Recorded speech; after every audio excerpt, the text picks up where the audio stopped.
ਸਾਡੇ ਨਾਲ ਮੌਜੂਦ ਨੇ ਤੌਸੀਫ ਅਹਿਮਦ ਸਾਹਿਬ। ਤੌਸੀਫ ਸਾਹਿਬ ਵੱਧ ਜੀ ਆਏ ਨੂੰ। ਜਿਵੇਂ ਮੈਂ ਗੱਲ ਕੀਤੀ ਹੈ, ਹੁਣ ਇਹ ਵਕਤ ਵੀ ਆ ਗਿਆ ਕਿ ਬੰਗਲਾਦੇਸ਼ ਕੋਲੋਂ ਜਿਤਨਾ ਵੀ ਕਿਸੇ ਖੁਆਬ ਤੋਂ ਘੱਟ ਨਹੀਂ। ਅਸੀਂ ਉਹਨਾਂ ਦੇ ਨਾਹਿਦ ਰਾਣਾ ਦੀ ਗੱਲ ਕਰੀਏ, 150 ਤੋਂ ਘੱਟ ਉਹ ਬੋਲ ਹੀ ਨਹੀਂ ਕਰਦੇ, ਤਾਂ ਜਦੋਂ ਉਹ ਗੇਂਦ ਸਿੱਟਦੇ ਇੰਝ ਲੱਗਦਾ ਜਿਵੇਂ ਗੋਲੇ ਸਿੱਟਦੇ ਪਏ। ਸਾਡੇ ਕੋਲ ਇਵੇਂ ਦਾ ਕੋਈ ਬੋਲਰ ਹੀ ਨਹੀਂ ਰਹਿ ਗਿਆ। ਜੀ ਬਹੁਤ ਸ਼ੁਕਰੀਆ ਮੁਫਾਜ਼ ਸਾਹਿਬ ਤੁਹਾਡਾ, ਤੁਸੀਂ ਦੁਬਾਰਾ ਮੌਕਾ ਦਿੱਤਾ ਹੈ ਤੇ ਇੱਕ ਐਸੇ ਟਾਈਮ ਦੇ ਉੱਤੇ ਮੌਕਾ ਦਿੱਤਾ ਹੈ ਕਿ ਜਿੱਥੇ ਅਫਸੋਸ ਦੇ ਨਾਲ ਸਾਨੂੰ ਅੱਜ ਫਿਰ ਪਾਕਿਸਤਾਨ ਦੀ ਬਦਤਰੀਨ ਕਾਰਕਰਦਗੀ ਦੇ ਉੱਤੇ ਬੋਲਣਾ ਪੈ ਰਿਹਾ ਹੈ। ਤੇ ਇਹ ਜਿਹੜਾ ਰੂਟੀਨ ਹੈ ਪਾਕਿਸਤਾਨ ਦੀ ਬਦਤਰੀਨ ਕਾਰਕਰਦਗੀ ਦੀ ਅੱਜ ਦੀ ਨਹੀਂ ਹੈ। ਅੱਜ ਤੁਸੀਂ ਵੇਖ ਲਓ, ਅਗਰ ਟੈਸਟ ਕ੍ਰਿਕਟ ਦੀ ਗੱਲ ਕਰੀਏ, ਪਾਕਿਸਤਾਨ ਕੰਟੀਨਿਊਸਲੀ ਅੱਛਾ ਪਰਫਾਰਮ ਨਹੀਂ ਕਰ ਰਿਹਾ ਟੈਸਟ ਕ੍ਰਿਕਟ ਦੇ ਵਿੱਚ। ਇਹਦੇ ਪਿੱਛੇ ਬੜੀ ਵਜੂਹਾਤ ਨੇ, ਲੇਕਿਨ ਸਭ ਤੋਂ ਪਹਿਲੇ ਮੈਂ ਸਿਰਫ ਤੁਹਾਡੇ ਕੋਲ ਇਹ ਪੁੱਛਣਾ ਚਾਹਾਂਗਾ, ਸ਼ਾਇਦ ਤੁਸੀਂ ਮੇਰੇ ਸਵਾਲ ਦਾ ਜਵਾਬ ਦੇ ਰਹੇ ਹੋ, ਮੈਨੂੰ ਤੇ ਨਹੀਂ ਮਿਲ ਰਿਹਾ, ਮੈਂ ਤੁਹਾਡੇ ਕੋਲ ਸਵਾਲ ਕਰਨਾ ਚਾਹਾਂਗਾ।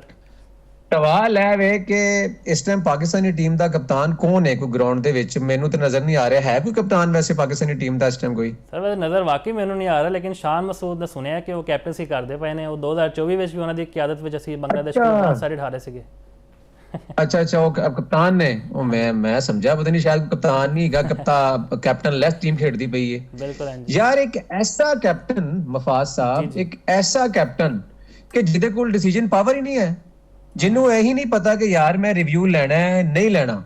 ਲਿਟਨ ਦਾਸ ਪਹਿਲੀ ਇਨਿੰਗਸ ਦੇ ਵਿੱਚ ਸੈਂਚੁਰੀ ਮਾਰ ਕੇ ਚਲਾ ਗਿਆ, ਉਹਦਾ ਗਲਵਜ਼ ਹੋਇਆ, ਬਿਹਾਈਂਡ ਦਾ ਸਟੰਪ ਕੈਚ ਹੋਇਆ ਤੇ ਅਪੀਲ ਹੋਈ ਥੋੜੀ ਜੀ, ਲੇਕਿਨ ਉਸ ਤੋਂ ਬਾਅਦ ਰਿਜ਼ਵਾਨ ਸਾਹਿਬ ਮੂੰਹ ਬਣਾ ਕੇ ਬੈਠ ਗਏ ਨੇ ਤੇ ਸ਼ਾਨ ਮਸੂਦ ਦੀ ਹਵਾਈਆਂ ਉੜੀਆਂ ਨੇ।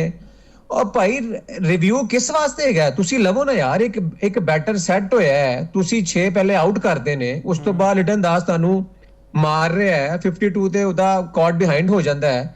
ਤੁਸੀਂ ਰਿਵਿਊ ਲਵੋ ਯਾਰ, ਉਹਦਾ ਚਾਂਸ ਲਵੋ। ਚਾਂਸ ਕਦੋਂ ਲੈਣਾ ਤੁਸੀਂ? ਜਦੋਂ ਉਹਨਾਂ ਨੇ 300 ਮਾਰ ਦੇਣਾ। ਕਮੈਂਟੇਟਰ ਨੇ ਬੜੀ ਹੈਰਾਨ ਕੀਤਾ ਸੀ।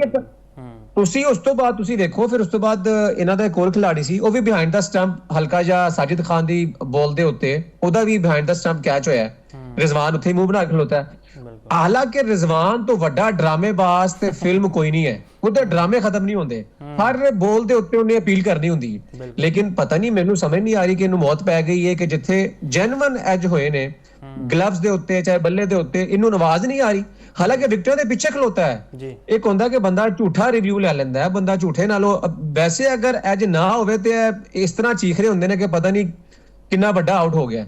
ਲੇਕਿਨ ਜਿੱਥੇ ਆਊਟ ਸੀ ਉਹਨਾਂ ਨੇ ਰਿਵਿਊ ਨਹੀਂ ਲਿਆ। ਤੇ ਸ਼ਾਨ ਮਸੂਦ ਦੀ ਯਾਨੀ ਕਿ ਤੁਸੀਂ ਵੇਖੋ ਕਿ ਕੈਮਰਾ ਉਹਦੇ ਉੱਤੇ ਪੈ ਰਿਹਾ ਹੈ ਤੇ ਉਹਦੀ ਯਾਨੀ ਕਿ ਉਹਦੇ ਮੂੰਹ ਤੋਂ ਇਸ ਤਰ੍ਹਾਂ ਅਸਾਰ ਨਜ਼ਰ ਆ ਰਹੇ ਨੇ ਕਿ ਪਤਾ ਨਹੀਂ ਕੋਈ ਸ਼ੈ ਉਹਦੀ ਗੁੰਮ ਗਈ ਹੈ ਗਰਾਊਂਡ ਦੇ ਵਿੱਚ, ਉਹ ਲੱਭਦਾ ਫਿਰਦਾ। ਉਹ ਯਾਰ ਤੂੰ ਕੈਪਟਨ ਹੈ ਯਾਰ, ਕੋਈ ਖੁਦਾ ਦਾ ਨਾਲ ਹੈ, ਕੈਪਟਨ ਹੈਗਾ, ਕੈਪਟਨ ਵਾਲੀ ਹਰਕਤਾਂ ਕਰ। ਰਿਵਿਊ ਅਗਰ ਤੇਰੇ ਪਏ ਨੇ, ਤੇਰੇ ਜ਼ਾਇਆ ਵੀ ਨਹੀਂ ਹੋਏ, ਤੇ ਲੈ ਰਿਵਿਊ ਲੈ ਨਾ ਯਾਰ। ਰਿਵਿਊ ਕਦੋਂ ਲਵੋਗੇ ਤੁਸੀਂ? ਇਹ ਸਭ ਤੋਂ ਵੱਡੀ ਦੇਖੋ ਨਾ, ਸ਼ਾਨ ਮਸੂਦ ਪਿਛਲੇ ਪਤਾ ਨਹੀਂ ਕਿੰਨੇ ਟੈਸਟ ਮੈਚਾਂ ਤੋਂ ਉਹਦੀ ਐਵਰੇਜ 30 ਦੇ ਉੱਤੇ ਹੈਗੀ ਹੈ। Worst captain of test cricket ਇਸ ਟਾਈਮ ਉਹ ਡਿਕਲੇਅਰ ਹੋਇਆ ਹੈ ਸ਼ਾਨ ਮਸੂਦ। ਤੇ ਦੂਜੀ ਸਭ ਤੋਂ ਵੱਡੀ ਗੱਲ ਇਹ ਵੇ ਕਿ ਤੁਸੀਂ ਦੇਖੋ ਕਿ ਇਹੀ ਛੋਟੀ ਟੀਮਾਂ ਹੁੰਦੀਆਂ ਸਨ, ਬੰਗਲਾਦੇਸ਼ ਹੋ ਗਈ, ਜ਼ਿੰਬਾਬਵੇ ਹੋ ਗਈ ਜਾਂ ਆਇਰਲੈਂਡ ਹੋ ਗਈ, ਉਹ ਜਿਹੜੀ ਛੋਟੀ ਟੀਮਾਂ ਨੇ ਜਿਨ੍ਹਾਂ ਕੋਲ ਟੈਸਟ ਸਟੇਟਸ ਹੈਗਾ, ਉਹਨਾਂ ਦੇ ਖਿਲਾਫ ਵੱਡੀ ਟੀਮਾਂ ਦੇ ਖਿਲਾੜੀ ਰਿਕਾਰਡ ਬਣਾਉਂਦੇ ਸਨ। ਤੁਹਾਨੂੰ ਯਾਦ ਹੋਏਗਾ, ਚਾਹੇ ਉਹ ਪਾਕਿਸਤਾਨ ਦੇ ਖਿਲਾੜੀ ਹੋਣ ਚਾਹੇ ਉਹ ਇੰਡੀਆ ਦੇ ਖਿਲਾੜੀ ਹੋਣ, ਇਹ ਮੌਕਾ ਮਿਲਦਾ ਸੀ ਇਹਨਾਂ ਨੂੰ ਕਿ ਯਾਰ ਇੱਥੇ ਅਸੀਂ ਆਪਣੇ ਰਿਕਾਰਡ ਬਣਾਈਏ। ਤੇ ਅੱਜ ਦਿਨ ਇਹ ਆ ਗਿਆ ਹੈ ਕਿ ਉਹ ਬੰਗਲਾਦੇਸ਼ ਦੇ ਖਿਲਾੜੀ ਸਾਡੇ ਖਿਲਾਫ ਰਿਕਾਰਡ ਬਣਾ ਰਹੇ ਨੇ ਤੇ ਅਸੀਂ ਬੰਗਲਾਦੇਸ਼ ਤੋਂ ਵੀ ਇੱਕ ਕਮਤਰ ਤੇ ਇੱਕ ਬਿਲਕੁਲ ਛੋਟੀ ਟੀਮ ਨਜ਼ਰ ਆ ਰਹੇ ਹਾਂ। ਜ਼ਿੰਬਾਬਵੇ ਤੋਂ ਵੀ ਕਮਤਰ ਅਸੀਂ ਟੀਮ ਨਜ਼ਰ ਆ ਰਹੇ ਹਾਂ। ਇਹਨਾਂ ਨੂੰ ਯਾਨੀ ਕਿ ਅਗਰ ਇਸ ਮੌਕੇ ਦੇ ਉੱਤੇ ਸ਼ਰਮ ਦਿਲਾਈ ਜਾਵੇ ਤੇ ਮੇਰਾ ਨਹੀਂ ਖਿਆਲ ਕਿ ਉਹ ਇਹ ਵੀ ਇੱਕ ਛੋਟਾ ਵਰਡ ਹੈਗਾ ਕਿ ਯਾਰ 2024 ਦੇ ਵਿੱਚ ਆ ਕੇ ਬੰਗਲਾਦੇਸ਼ ਨੇ ਤੁਹਾਨੂੰ 2 ਟੈਸਟ ਮੈਚ ਹਰਾਏ, ਠੀਕ ਹੈ, ਵਾਈਟ ਵਾਸ਼ ਕੀਤਾ। ਉਸ ਤੋਂ ਬਾਅਦ ਤੁਸੀਂ ਫਿਰ ਦੂਜਾ ਟੈਸਟ ਮੈਚ ਕੰਸੈਕਟਿਵਲੀ ਤੁਸੀਂ ਹਾਰਨ ਜਾ ਰਹੇ ਹੋ ਬੰਗਲਾਦੇਸ਼ ਦੇ ਅੰਦਰ। ਯਾਨੀ ਕਿ ਬੰਗਲਾਦੇਸ਼ ਦੇ ਵਿੱਚ ਵੀ ਤੁਸੀਂ ਹਾਰੋਗੇ 2 ਟੈਸਟ ਮੈਚ, ਤੇ ਹੁਣ ਪਾਕਿਸਤਾਨ ਦੇ ਵਿੱਚ ਵੀ ਬੰਗਲਾਦੇਸ਼ ਨੇ ਆ ਕੇ ਤੁਹਾਨੂੰ ਹਰਾਤਾ। ਯਾਨੀ ਕਿ ਹੁਣ ਅਸੀਂ ਕੀ ਕਹੀਏ ਇਹਨਾਂ ਨੂੰ? ਸਾਡੇ ਕੋਲ ਤੇ ਅਲਫਾਜ਼ ਵੀ ਖਤਮ ਹੋ ਗਏ ਨੇ। ਅਗਰ ਅਸੀਂ ਕੁਝ ਹਾਰਡ ਬੋਲੀਏ, ਜ਼ਿੰਮੇਦਾਰ ਨਾ ਇੱਥੇ ਅਲੀ ਰਜ਼ਾ ਦੀ ਅਸੀਂ ਗੱਲ ਕਰੀਏ, ਹੈਟ੍ਰਿਕ ਕੀਤੀ ਹੈ PSL ਵਿੱਚ, 149 ਗੇਂਦ ਕਰੇ, ਲੇਕਿਨ ਉਹਨੂੰ ਕਿਸੇ ਨੇ ਮੌਕਾ ਨਹੀਂ ਲਿਖਿਆ। ਮਤਲਬ ਇਹ ਮੌਕੇ ਹੁੰਦੇ ਨੇ PSL ਦੇ ਕਿ ਅਸੀਂ ਖਿਡਾਰੀਆਂ ਨੂੰ ਅੱਗੇ ਲੈ ਕੇ ਆਈਏ, ਪਰਫਾਰਮ ਕਰਕੇ ਥੱਕ ਗਏ। ਸ਼ਾਇਦ ਤੁਹਾਨੂੰ ਯਾਦ ਹੋਵੇ ਅਸੀਂ PSL ਦੇ ਉੱਤੇ ਸ਼ਾਇਦ ਮੈਂ ਤੁਹਾਡੇ ਨਾਲ ਗੱਲ ਕੀਤੀ ਸੀ, ਮੈਂ ਤੁਹਾਨੂੰ ਕਿਹਾ ਸੀ ਮੈਨੂੰ ਬੋਲਰ ਲੱਭ ਕੇ ਦਿਓ ਇੱਥੋਂ, ਕੋਈ ਬੋਲਰ ਤੁਹਾਨੂੰ ਨਜ਼ਰ ਆਇਆ ਤੇ ਕੋਈ? ਯਾਰ ਅਲੀ ਰਜ਼ਾ ਹੁਣੀ ਤੇ ਇਹਨੂੰ ਟਾਈਮ ਲੱਗਣਾ ਹੈ। ਹੁਣੀ ਤੇ ਤੁਹਾਡੇ ਜਿਹੜੇ ਮਾਸ਼ਾਅੱਲਾ ਸੀਨੀਅਰ ਪਲੇਅਰਸ ਨੇ, ਪਤਾ ਨਹੀਂ ਕਿੰਨੇ ਮੈਚ ਖੇਡ ਬੈਠੇ ਨੇ ਜਿਨ੍ਹਾਂ ਨੂੰ ਡੋਮੈਸਟਿਕ 'ਚ ਜਾਣ ਦੀ ਤੌਫੀਕ ਨਹੀਂ ਹੁੰਦੀ ਨਾ, ਉਹ ਰੈੱਡ ਬਾਲ ਖੇਡਦੇ ਨੇ, ਸਿਰਫ ਵਾਈਟ ਬਾਲ ਦਾ ਚਸਕਾ ਪਿਆ ਇਹਨਾਂ ਨੂੰ। ਉੱਥੇ ਕਿਉਂਕਿ ਪੈਸੇ ਬਣਦੇ ਨੇ, ਰੈੱਡ ਬਾਲ ਜ਼ਰਾ ਥੋੜੀ ਘੱਟ ਹੋ ਗਈ ਹੈ, ਪੈਸੇ ਬੜੀ ਦੇਰ ਬਾਅਦ ਲੱਭਦੇ ਨੇ, ਤੇ ਉਹ ਇੱਕ ਚਸਕਾ ਪੈ ਗਿਆ। ਹਾਲਾਂਕਿ ਹੋਣਾ ਇਹ ਚਾਹੀਦਾ ਜਿਹੜਾ ਰੈੱਡ ਬਾਲ ਦਾ ਪਲੇਅਰ ਹੈ ਉਹ ਸਿਰਫ ਰੈੱਡ ਬਾਲ ਤੱਕ ਮਹਦੂਦ ਹੋਣਾ ਚਾਹੀਦਾ।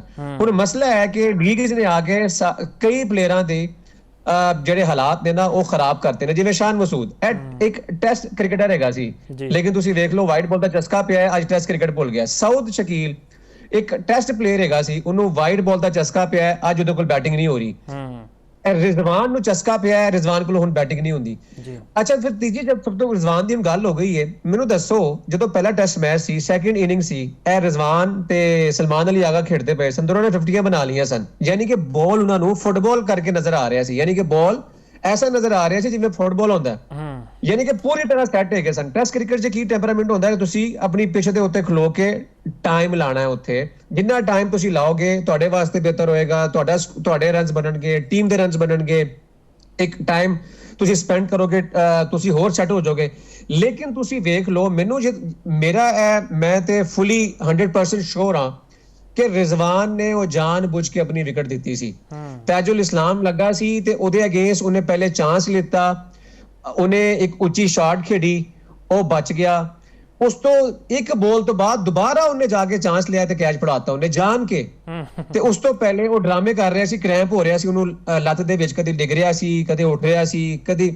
ਯਾਰ ਅਗਰ ਤੁਹਾਨੂੰ ਇੰਨਾ ਮਸਲਾ ਹੈ ਤੇ ਤੁਸੀਂ ਪਹਿਲੇ ਆਪਣਾ ਫਿਟਨੈਸ ਤੇ ਆਪਣਾ ਫਿਜ਼ੀਕਲੀ ਫਿਟ ਤੇ ਹੋ ਜਾਓ ਨਾ, ਫਿਰ ਤੁਸੀਂ ਆ ਕੇ ਖੇਡ ਲਓ। ਕਦੇ ਤੁਸੀਂ ਡਰਾਮੇ ਕਰ ਰਹੇ ਹੋ, ਗਿਰ ਰਹੇ ਹੋ, ਮੇਰਾ ਕ੍ਰੈਂਪ ਹੋ ਗਿਆ। ਬੜਾ ਕੰਸਰਨਿੰਗ ਨਹੀਂ ਹੈਗਾ ਕਿ ਸਾਡਾ ਮਿਡਲ ਆਰਡਰ ਮੁਸਲਸਲ ਨਾਕਾਮ ਰਹਿ ਰਿਹਾ। ਸਲਮਾਨ ਅਗਾ ਨੇ ਮੈਚ ਖੇਲ ਚੁੱਕੇ ਹਨ, ਜਿਵੇਂ ਰਿਜ਼ਵਾਨ ਦੀ ਤੁਸੀਂ ਗੱਲ ਕਰਦੇ ਪਏ ਸੀਗੇ, ਰਾਵਲਪਿੰਡੀਜ਼ ਦੇ ਕੈਪਟਨ ਸੀਗੇ, ਉੱਥੇ ਵੀ ਫਲॉप ਰਹੇ ਨੇ। ਸਾਊਦ ਸ਼ਕੀਲ ਅਗਲੇ ਹੁਣ ਕੈਪਟਨ ਹੈਗੇ ਨੇ, ਮਜ਼ਬੂਤ ਉਮੀਦਵਾਰ ਨੇ ਸ਼ਾਨ ਮਸੂਦ ਤੋਂ ਬਾਅਦ। ਤੇ ਇਹ ਫਿਰ ਕਿਹਨੂੰ ਅਸੀਂ ਲੈ ਕੇ ਆਈਏ? ਕਾਮਰਾਨ ਗੁਲਾਮ ਤੇ ਪਰਫਾਰਮ ਕਰਕੇ ਥੱਕ ਗਿਆ ਡੋਮੈਸਟਿਕ ਵਿੱਚ, ਉਹਨੇ ਉੱਤੇ ਤੇ ਕਾਂਟਾ ਲਾਤਾ ਹੈ ਪੀਸੀਬੀ ਨੇ, ਕਹੀ ਇਹਨੇ ਟੀਮ ਵਿੱਚ ਲੈ ਕੇ ਨਹੀਂ ਆਣਾ ਸੀ। ਯਾਰ ਪਹਿਲੀ ਗੱਲ ਤੇ ਇਹ ਵੇ ਕਿ ਜਿਹੜੇ ਕਰਤਾ ਧਰਤਾ ਬੈਠੇ ਨੇ ਨਾ ਇਸ ਵਕਤ, ਉਹ ਕ੍ਰਿਕਟ ਨਹੀਂ ਚਲਾਣ ਦੇ, ਉਹ ਸਿਰਫ ਇੱਕ ਇਦਾਰਾ ਚਲਾ ਰਹੇ ਨੇ ਬਸ। ਪਹਿਲੇ ਹੁੰਦਾ ਸੀ ਉਹ ਕ੍ਰਿਕਟ ਚਲਾਉਂਦੇ ਸਨ। ਕ੍ਰਿਕਟ ਦਾ ਮਤਲਬ ਹੈ ਸੀ ਕਿ ਯਾਰ ਉਹ ਵਾਕਈ ਗਰੂਮਡ ਪਲੇਅਰ ਲੈ ਕੇ ਆਉਂਦੇ ਸਨ ਤੇ ਉਹਨਾਂ ਨੂੰ ਕਾਂਟ ਛਾੜ ਕੇ ਤਰਾਸ਼ ਕੇ ਉਹਨੂੰ ਮਜ਼ੀਦ ਅੱਛਾ ਕਰਦੇ ਸਨ। ਹੁਣ ਤੇ ਇਹਨਾਂ ਨੂੰ ਆਦਤ ਹੀ ਨਹੀਂ ਰਹੀਆਂ। ਇੱਕ ਬੰਦੇ ਨੂੰ ਵਿਹਲੇ ਰਹਿਣ ਦੀ, ਜਿਹਨੂੰ ਮੈਨੂੰ ਦੱਸੋ ਜਿਹੜਾ ਬੰਦਾ ਵਿਹਲਾ ਹੋਵੇ ਉਹਨੂੰ ਪੈਸੇ ਵੀ ਆ ਰਹੇ ਹੋਣ, ਉਹ ਪਾਗਲ ਹੀ ਮਿਹਨਤ ਕਰੇ। ਹੁਣ ਰਿਜ਼ਵਾਨ, ਸ਼ਹੀਨ, ਸ਼ਾਨ ਮਸੂਦ, ਸਲਮਾਨ ਅਲੀ ਆਗਾ, ਯਾਰ ਇਹਨਾਂ ਨੂੰ ਪਤਾ ਨਾ ਬਣ ਗਿਆ ਹੈ ਅਸੀਂ ਲੌਬਿੰਗ ਕਰ ਲਈ ਹੈ ਅਸੀਂ ਕ੍ਰਿਕਟ ਬੋਰਡ ਦੇ ਵਿੱਚ, ਸਾਨੂੰ ਕੋਈ ਕੱਢੇਗਾ ਨਹੀਂ, ਅਸੀਂ ਪਰਫਾਰਮ ਕਰੀਏ ਨਾ ਕਰੀਏ, ਮੁਲਕ ਜਾਏ ਬਾੜ ਦੇ ਵਿੱਚ। ਤੁਸੀਂ ਇਹ ਵੇਖੋ ਬਾਕੀ ਜਿੰਨੀਆਂ ਵੀ ਟੀਮਾਂ ਨੇ ਨਾ, ਉਹਨਾਂ ਦੇ ਵਿੱਚ ਤੁਹਾਨੂੰ ਨੈਸ਼ਨਲਿਜ਼ਮ ਬਹੁਤ ਜ਼ਿਆਦਾ ਨਜ਼ਰ ਆਏਗਾ, ਲੇਕਿਨ ਪਾਕਿਸਤਾਨੀ ਟੀਮ ਦੇ ਖਿਡਾਰੀਆਂ ਦੇ ਵਿੱਚ ਤੁਹਾਨੂੰ ਨੈਸ਼ਨਲਿਜ਼ਮ ਜ਼ੀਰੋ ਨਜ਼ਰ ਆਏਗਾ। ਯਾਨੀ ਕਿ ਮੁਲਕ ਵਾਸਤੇ ਖੇਡਣਾ, ਕੌਮ ਵਾਸਤੇ ਖੇਡਣਾ ਤੇ ਆਪਣੀ ਖੇਡ ਦੇ ਨਾਲ, ਜਿਵੇਂ ਕ੍ਰਿਕਟ ਖੇਡਦੇ ਨੇ, ਇੱਕ ਪੈਸ਼ਨੇਟ ਹੋ ਕੇ ਖੇਡਣਾ, ਉਹ ਇੱਕ ਜਜ਼ਬਾ ਨਜ਼ਰ ਆਵੇ। ਉਹ ਤੁਹਾਨੂੰ ਨਜ਼ਰ ਆ ਰਿਹਾ? ਮੈਨੂੰ ਤਾਂ ਕਿੱਥੋਂ ਨਜ਼ਰ ਨਹੀਂ ਆ ਰਿਹਾ। ਇਹ ਸਿਰਫ ਟਾਈਮ ਪਾਸ ਕਰਦੇ ਨੇ, ਉਹਨਾਂ ਨੂੰ ਪਤਾ ਯਾਰ ਰੋਜ਼ੀ ਰੋਟੀ ਲੱਗੀ ਸਾਡੀ, ਇੱਥੋਂ ਹਾਰ ਕੇ ਚਲੇ ਜਾਵਾਂਗੇ ਤੇ ਕੀ ਹੋ ਜਾਏਗਾ। ਉਹ ਤਾਂ ਕਹਿੰਦੇ ਨੇ ਤੁਹਾਨੂੰ ਬਸ ਸਪੋਰਟ ਕਰੀ ਜਾਓ। ਯਾਰ ਅਸੀਂ ਕਿਉਂ ਸਪੋਰਟ ਕਰੀਏ ਤੁਹਾਨੂੰ, ਜਦੋਂ ਤੁਸੀਂ ਪਾਕਿਸਤਾਨ ਨੂੰ ਨਾ ਵਰਲਡ ਕੱਪ ਲੈ ਕੇ ਦੇਣਾ, ਨਾ ਵਰਲਡ ਟੈਸਟ ਚੈਂਪੀਅਨਸ਼ਿਪ ਦੇ ਵਿੱਚ ਪਾਕਿਸਤਾਨ ਨੂੰ ਕੋਈ ਉੱਤੇ ਲੈ ਕੇ ਜਾਣਾ, ਤੁਹਾਨੂੰ ਅਸੀਂ ਕਿਉਂ ਸਪੋਰਟ ਕਰੀਏ? ਯਾਰ ਇਹਨਾਂ ਤੋਂ ਜਾਨ ਛੁਡਾਣੀ ਚਾਹੀਦੀ ਏ। ਹੁਣ ਤੁਸੀਂ ਅਗਰ ਹਾਰਨਾ ਹੀ ਹੈ ਤੇ ਯਾਰ ਨਵੇਂ ਬੰਦੇ ਲੈ ਕੇ ਚਲੇ ਜਾਓ, ਉਹਨਾਂ ਨੂੰ ਕਢਾਓ, ਉਹਨਾਂ ਨੂੰ ਮੌਕਾ ਦਿਓ। ਅੱਜ ਇਹ ਹਾਲਾਤ ਇਹਨੇ ਅਸੀਂ ਮੁੜ ਤੋੜ ਕੇ ਸ਼ਹੀਨ ਸ਼ਾਹ ਅਫਰੀਦੀ, ਮੁੜ ਤੋੜ ਕੇ ਬਾਬਰ ਆਜ਼ਮ, ਰਿਜ਼ਵਾਨ, ਸ਼ਾਨ ਮਸੂਦ, ਸਲਮਾਨ ਅਲੀ ਆਗਾ, ਯਾਨੀ ਕਿ ਯਾਰ ਇਹਨਾਂ ਨੇ ਪਰਫਾਰਮ ਨਹੀਂ ਕਰਨਾ ਐਸੀ ਟੀਮਾਂ ਦੇ ਖਿਲਾਫ। ਚਲੋ ਅਸੀਂ ਕਹੀਏ ਕਿ ਯਾਰ ਆਸਟ੍ਰੇਲੀਆ ਦੇ ਵਿੱਚ ਖੇਡਦੇ ਪਏ, ਇੰਗਲੈਂਡ ਦੇ ਵਿੱਚ ਖੇਡਦੇ ਪਏ ਨੇ, ਅਸੀਂ ਮੰਨ ਲਈਏ। ਉਹ ਟੀਮ ਪਾਕਿਸਤਾਨ ਆਵੇ ਤੁਹਾਨੂੰ ਹਰਾ ਦੇਵੇ 2 ਮੈਚ, ਉਹ ਤੁਸੀਂ ਉੱਥੇ ਜਾਓ, ਤੁਸੀਂ ਫਿਰ ਦੁਬਾਰਾ 2 ਮੈਚ ਹਾਰ ਜਾਓ। ਹੁਣ ਬੇਸ਼ੱਕ ਇਹਨਾਂ ਨੇ ਹੁਣੀ ਬੈਟਿੰਗ ਕਰਨੀ ਹੈ, ਲੇਕਿਨ ਤੁਹਾਨੂੰ ਨਜ਼ਰ ਆ ਰਿਹਾ ਇੱਥੇ ਕਿ ਪਾਕਿਸਤਾਨ ਜਿੱਤ ਸਕਦਾ ਹੈ, ਇੱਥੇ ਕਦੇ ਵੀ ਨਹੀਂ ਜਿੱਤ ਸਕਦਾ। ਟਾਰਗੇਟ ਲੱਭ ਜਾਏਗਾ ਤੇ ਕਦੇ ਵੀ ਨਹੀਂ ਹੋ ਸਕਦਾ ਇਹਨਾਂ ਕੋਲੋਂ ਚੇਸ, ਜਿਸ ਤਰ੍ਹਾਂ ਦੀ ਇੰਟੈਂਟ ਹੁਣ ਤੇ ਮੁਫਾਜ਼ ਸਾਹਿਬ 2 ਦਿਨ ਪਏ ਨੇ, 2 ਦਿਨ ਪਏ ਨੇ। ਤੁਸੀਂ ਜਿੱਤਣ ਨੂੰ ਛੱਡੋ, ਡਰਾ ਵੀ ਨਹੀਂ ਕਰ ਸਕਦੇ, ਯਾਨੀ ਕਿ ਵਿਕਟ ਤੇ। ਅੱਛਾ, ਫਿਰ ਇੱਕ ਹੋਰ ਬੜੀ ਅਹਿਮ ਗੱਲ ਹੈ, ਤੁਸੀਂ ਇਹ ਵੇਖੋ ਕਿ ਪਾਕਿਸਤਾਨੀਆਂ ਦੀ ਇੱਕ ਆਦਤ ਹੈ, ਇੰਡੀਆ ਨੇ ਜਾਨ ਛੁਡਾ ਲਈ ਇਹਦੇ ਤੋਂ ਨਾ, ਯਾਨੀ ਕਿ ਜਦੋਂ ਤੁਸੀਂ ਗ੍ਰੀਨ ਵਿਕਟ ਵੇਖਣੀ ਹੈ ਤੇ ਤੁਸੀਂ ਕਹਿਣਾ ਸੀ ਬੈਟਿੰਗ ਕਰਨੀ ਪਹਿਲੀ, ਟਾਸ ਜਿੱਤ ਕੇ। ਪਹਿਲੇ ਟੈਸਟ ਮੈਚ ਦੇ ਵਿੱਚ ਵੀ ਗਲਤੀ ਇਹ ਕੀਤੀ ਇਹਨਾਂ ਨੇ, ਚਲੋ ਯਾਰ ਉਹ ਹੋ ਗਈ ਗਲਤੀ, ਤੁਸੀਂ ਇੱਕ ਗ੍ਰੀਨ ਵਿਕਟ ਦੇਖ ਕੇ ਤੁਸੀਂ ਕਿਹਾ ਚਲੋ ਤੁਸੀਂ ਬੈਟਿੰਗ ਕਰ ਲਓ। ਯਾਰ ਦੂਜੇ ਮੈਚ ਦੇ ਵਿੱਚ ਵੀ ਤੁਸੀਂ ਟਾਸ ਕਰਕੇ ਤੁਸੀਂ ਬੈਟਿੰਗ ਕਰਾਤੀ ਹੈ। ਟੈਸਟ ਕ੍ਰਿਕਟ ਦੇ ਵਿੱਚ ਸਭ ਤੋਂ ਔਖਾ ਦਿਨ ਕਿਹੜਾ ਹੁੰਦਾ ਹੈ ਪਤਾ ਤੁਹਾਨੂੰ? ਜੀ, ਸਭ ਤੋਂ ਔਖਾ ਦਿਨ ਸੈਕਿੰਡ ਲਾਸਟ ਡੇ ਜਾਂ ਲਾਸਟ ਡੇ ਹੁੰਦਾ, ਜਦੋਂ ਮੈਚ ਦੀ 4th ਇਨਿੰਗ ਚੱਲ ਰਹੀ ਹੁੰਦੀ ਹੈ। ਇੱਥੇ ਤੁਸੀਂ ਪਹਿਲੇ ਮੈਚ ਦੇ ਵਿੱਚ ਤੁਹਾਨੂੰ ਆਈਡੀਆ ਹੋ ਗਿਆ ਕਿ ਯਾਰ ਉਹ ਗ੍ਰੀਨ ਵਿਕਟ ਹੈ, ਲੇਕਿਨ ਖਤਰਨਾਕ ਵਿਕਟ ਹੋ ਜਾਂਦੀ ਹੈ ਤੀਜੇ ਦਿਨ ਜਾਂ ਚੌਥੇ ਦਿਨ ਜਾਂ 5ਵੇਂ ਦਿਨ, ਆਖਰੀ ਦਿਨ ਜਾ ਕੇ। ਯਾਨੀ ਕਿ ਆਖਰੀ ਜਿਹੜਾ ਸੈਸ਼ਨ ਹੁੰਦਾ ਉਹ ਬੜਾ ਮੁਸ਼ਕਿਲ, ਟਫ ਹੁੰਦਾ।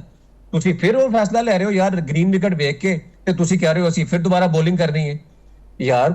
ਯਾਨੀ ਕਿ ਇੰਨਾ ਡਰ ਹੈ ਇਹਨਾਂ ਨੂੰ ਗ੍ਰੀਨ ਵਿਕਟਾਂ ਦਾ, ਪਤਾ ਨਹੀਂ ਕਿਸ ਤਰ੍ਹਾਂ ਇਹਨਾਂ ਦਾ ਇਹ ਡਰ ਨਿਕਲੇਗਾ, ਕਦੋਂ ਇਹ ਐਗਰੈਸਿਵ ਸੋਚ ਦੇ ਨਾਲ ਆਣਗੇ ਕਿ ਯਾਰ ਕੋਈ ਨਹੀਂ ਯਾਰ, ਅਗਰ ਉਹ ਕਰ ਸਕਦੇ ਨੇ ਗ੍ਰੀਨ ਵਿਕਟ ਦੇ ਉੱਤੇ ਬੈਟਿੰਗ, ਤੁਸੀਂ ਨਹੀਂ ਕਰ ਸਕਦੇ, ਕਿੰਨਾ ਕੁ ਬੋਲ ਆ ਜਾਏਗਾ।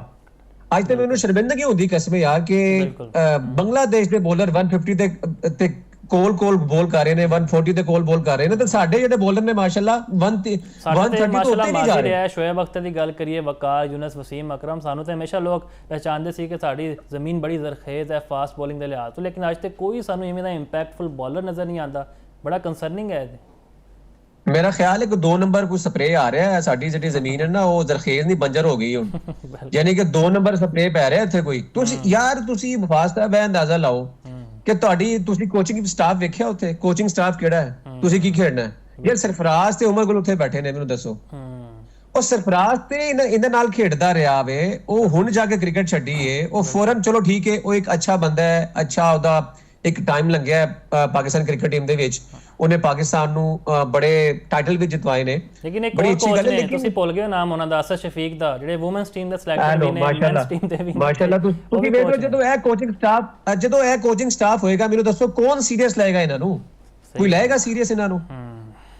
ਜਨਾਬ ਇਹਦਾ ਮਤਲਬ ਹੈ ਪਾਕਿਸਤਾਨ ਕ੍ਰਿਕਟ ਦੇ ਨਾਲ ਮਜ਼ਾਕ ਹੋ ਰਿਹਾ ਹੈ, ਇਹਨਾਂ ਨੇ ਮਜ਼ਾਕ ਬਣਾ ਲਿਆ ਹੈ। ਸੈਲਰੀਆਂ ਲੱਗੀਆਂ ਨੇ ਉੱਥੇ ਇਦਾਰੇ ਦੇ ਵਿੱਚ ਬੈਠ ਕੇ, ਜਿਹੜੇ ਮੈਨੇਜਮੈਂਟ ਦੇ ਲੋਕ ਬੈਠੇ ਨੇ, ਉਹਨਾਂ ਨੂੰ ਕੀ ਕੰਸਰਨ ਹੈ ਯਾਰ ਪਾਕਿਸਤਾਨ ਨਹੀਂ ਜਿੱਤ ਰਿਹਾ। ਬਿਲਕੁਲ ਪਿਛਲੇ ਦਿਨੋਂ ਇੰਡੀਆ ਦੇ ਵਿੱਚ ਜਿਹੜਾ ਡੋਮੈਸਟਿਕ ਟੂਰਨਾਮੈਂਟ ਹੋ ਰਿਹਾ ਸੀ, ਉਹਨਾਂ ਦੇ ਜਿੰਨੇ ਵੀ ਸਿਲੈਕਟਰ ਸਨ ਉਹ ਸਾਰੇ ਅਲੱਗ-ਅਲੱਗ ਗਰਾਊਂਡਾਂ ਦੇ ਵਿੱਚ ਗਏ ਨੇ, ਉੱਥੇ ਬੈਠ ਕੇ ਉਹ ਮੈਚ ਵੇਖ ਕੇ ਆਏ ਨੇ ਸਾਰੇ। ਡੋਮੈਸਟਿਕ ਦੀ ਮੈਂ ਗੱਲ ਕਰ ਰਿਹਾ, ਮੈਂ ਇੰਟਰਨੈਸ਼ਨਲ ਦੀ ਗੱਲ ਨਹੀਂ ਕਰ ਰਿਹਾ। ਉਹ ਕਿਉਂ ਗਏ ਸਨ ਗਰਾਊਂਡ ਦੇ ਵਿੱਚ ਪੂਰਾ ਦਿਨ ਬੈਠ ਕੇ ਇੱਕ ਰੈੱਡ ਬਾਲ ਦਾ ਮੈਚ ਵੇਖਦੇ ਪਏ ਨੇ? ਉਹ ਕਿਉਂ ਵੇਖਦੇ ਪਏ ਨੇ?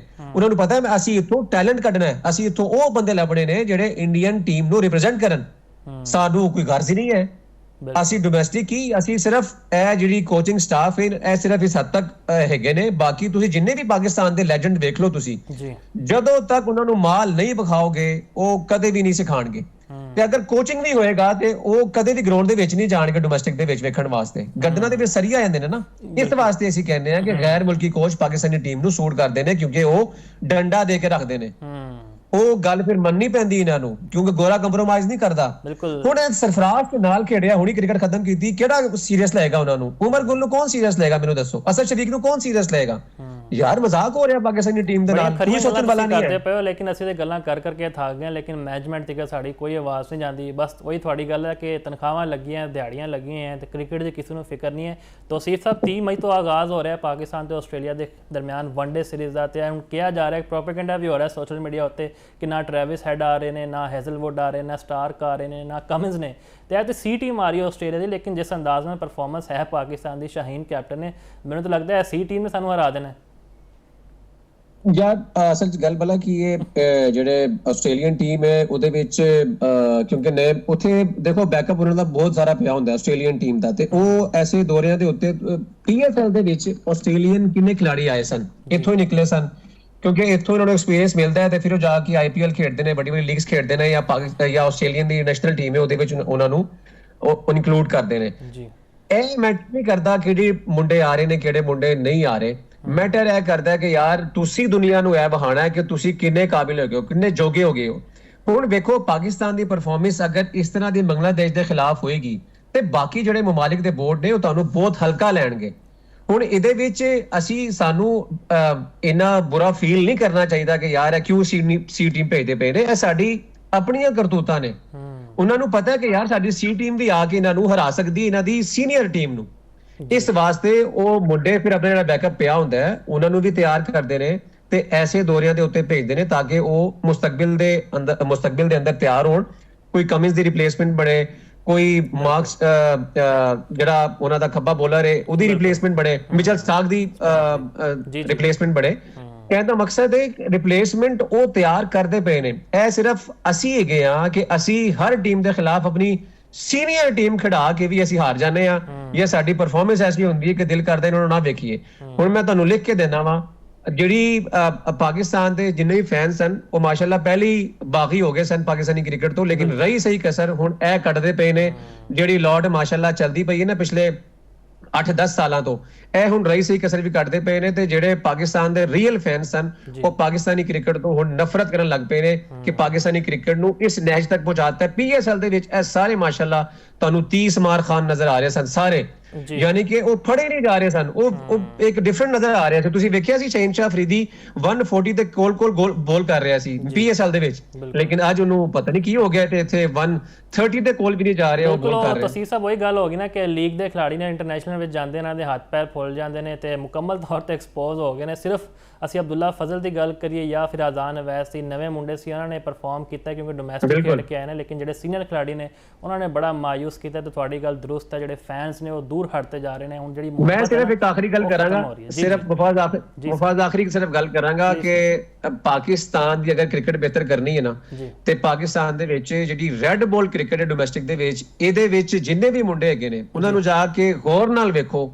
ਜਿਹੜਾ ਪਰਫਾਰਮ ਕਰ ਰਿਹਾ ਉਹਨੂੰ ਲੈ ਕੇ ਆਵੋ, ਕਿਉਂਕਿ ਰੈੱਡ ਬਾਲ ਦੇ ਵਿੱਚ ਟੈਕਨੀਕਲੀ ਤੁਹਾਨੂੰ ਜਿਹੜੇ ਸਟਰੋਂਗ ਪਲੇਅਰਸ ਹੁੰਦੇ ਨੇ ਤੁਹਾਨੂੰ ਮਿਲਦੇ ਨੇ, ਉਹ ਫਿਰ ਅੱਗੇ ਕਿਤੇ ਪਰਫਾਰਮ ਕਰ ਸਕਦੇ ਨੇ। ਆਪਣੀ ਰੈੱਡ ਬਾਲ ਨੂੰ ਅੱਛਾ ਕਰ ਲਓ, ਇਹੀ ਖਿਡਾਰੀਆਂ ਨੂੰ ਚਾਹੇ ਸੀਨੀਅਰ ਨੇ ਚਾਹੇ ਜੂਨੀਅਰ ਨੇ ਭੇਜੋ ਡੋਮੈਸਟਿਕ ਦੇ ਵਿੱਚ, ਉਹਨਾਂ ਨੂੰ ਕਹੋ ਕਿ ਰੈੱਡ ਬਾਲ ਕ੍ਰਿਕਟ ਖੇਡਣ, ਸਾਰੇ ਠੀਕ ਹੋ ਜਾਣਗੇ। ਲੇਕਿਨ ਚੂੰਕਿ ਇਹ ਸੀਨੀਅਰ ਹੋ ਗਏ ਨੇ, ਗਰਦਨਾਂ ਦੇ ਵਿੱਚ ਨਾ ਸਰਹੀਆ ਆ ਗਏ ਨੇ, ਇਹ ਕਿਸੇ ਦੀ ਗੱਲ ਨਹੀਂ ਮੰਨਦੇ ਹੁਣ। ਇਹ ਅਸਲ ਪਾਕਿਸਤਾਨੀ ਕ੍ਰਿਕਟ ਦੀ ਤਬਾਹੀ ਦੀ ਸਭ ਤੋਂ ਬੜੀ ਵਜ੍ਹਾ ਹੈਗੀ ਇਸ ਟਾਈਮ। ਬਿਲਕੁਲ, ਅਜੇ ਵੀ ਵਕਤ ਹੈ ਜੀ, ਫੈਸਲੇ ਲੈਣੇ ਪੈਣੇ, right man for the right job, ਵਰਨਾ ਅਸੀਂ ਐਵੇਂ ਪਿੱਟਦੇ ਰਵਾਂਗੇ, ਰੋਂਦੇ ਰਵਾਂਗੇ ਕਿ ਜੀ ਅਸੀਂ ਉਹਦੇ ਕੋਲੋਂ ਹਾਰ ਗਏ। ਹੁਣ ਵੈਸੇ ਬੰਗਲਾਦੇਸ਼ ਵਰਗੀ ਟੀਮ ਕੋਲ ਜਿੱਤਣਾ ਵੀ ਨਾ, ਜਿਵੇਂ ਮੈਂ ਗੱਲ ਕੀਤੀ ਹੈ, ਕਿਸੇ ਖੁਆਬ ਤੋਂ ਘੱਟ ਨਹੀਂ। ਬਹਰਹਾਲ ਜੀ ਵੇਖਦੇ ਹਾਂ ਪਾਕਿਸਤਾਨ ਚੇਸ ਕਰਦੀ ਹੈ ਨਹੀਂ, ਅਜੇ ਤੱਕ ਅਸਾਰ ਤੇ ਨਹੀਂ ਲੱਗਦੇ ਪਏ। ਤੇ ਬਹੁਤ ਬਹੁਤ ਸ਼ੁਕਰੀਆ ਤੌਸੀਫ ਸਾਹਿਬ ਤੁਹਾਡੇ ਵਕਤ ਦਾ।